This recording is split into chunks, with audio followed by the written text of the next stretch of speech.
What if the call of God was less a gentle whisper and more a blazing torch lighting our way?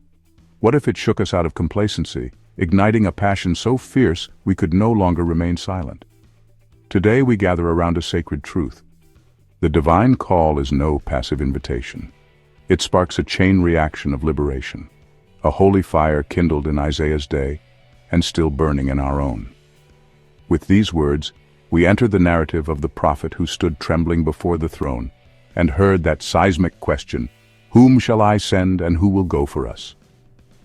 Isaiah's reply, "Here am I, send me," was more than heroic rhetoric.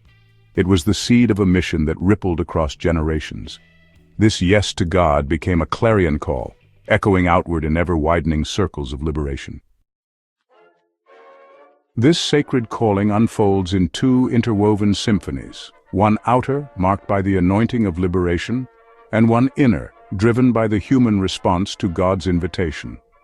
Together they form a harmonic whole, revealing that true freedom is neither a solitary act of divine intervention nor a mere human endeavor.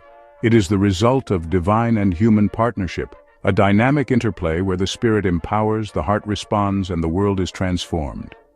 Isaiah 61 proclaims, "The Spirit of the Sovereign Lord is upon me, because the Lord has anointed me to proclaim good news to the poor." This anointing is the genesis of liberation, the divine spark that ignites the chain of transformation. Without this anointing, there can be no true proclamation, no message with power to pierce the darkness. And without the proclamation, there can be no healing, no tangible restoration for the brokenhearted. Anointing is the inception, proclamation the bridge, and healing the fulfillment. This divine causality, anointing leads to proclamation, and proclamation leads to healing, reveals something profound. Without purpose, action flounders. Proclamation without anointing is hollow, an empty echo with no power to inspire.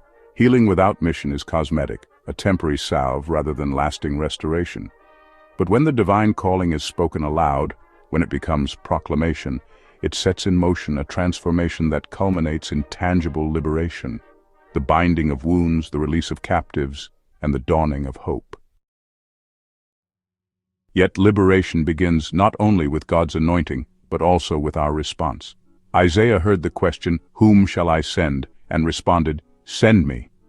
This moment of surrender forms the inner triad: commission, response, and mission, a cycle of participation that reinforces itself, drawing the called ever deeper into God's purpose. The commission invites us into the divine narrative, but it does not end with a summons.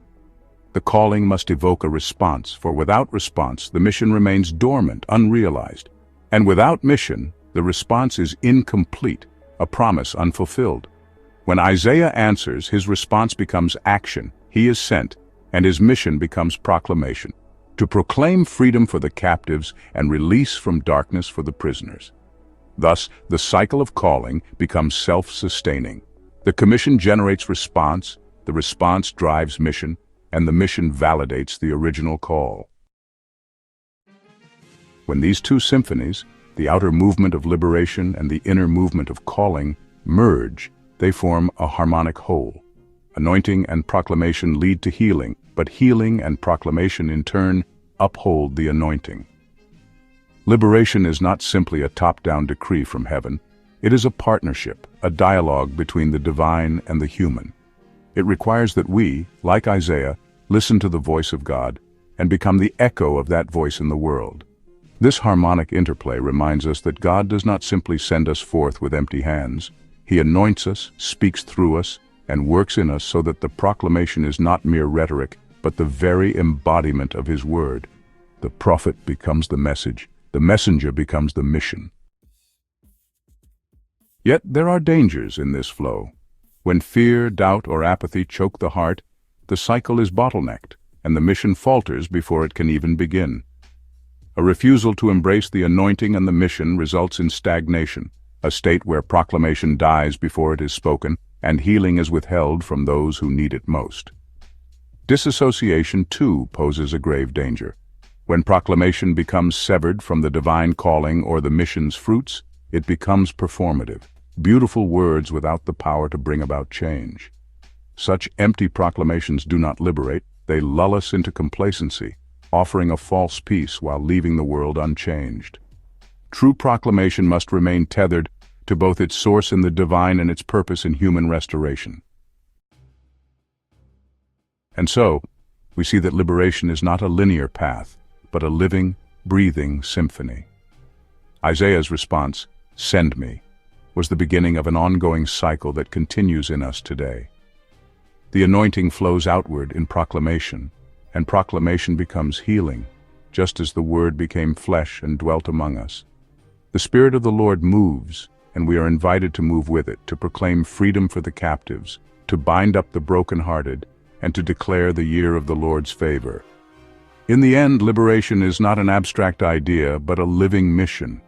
It demands our continual surrender, our ongoing proclamation, and our faithful action. The call goes forth even now.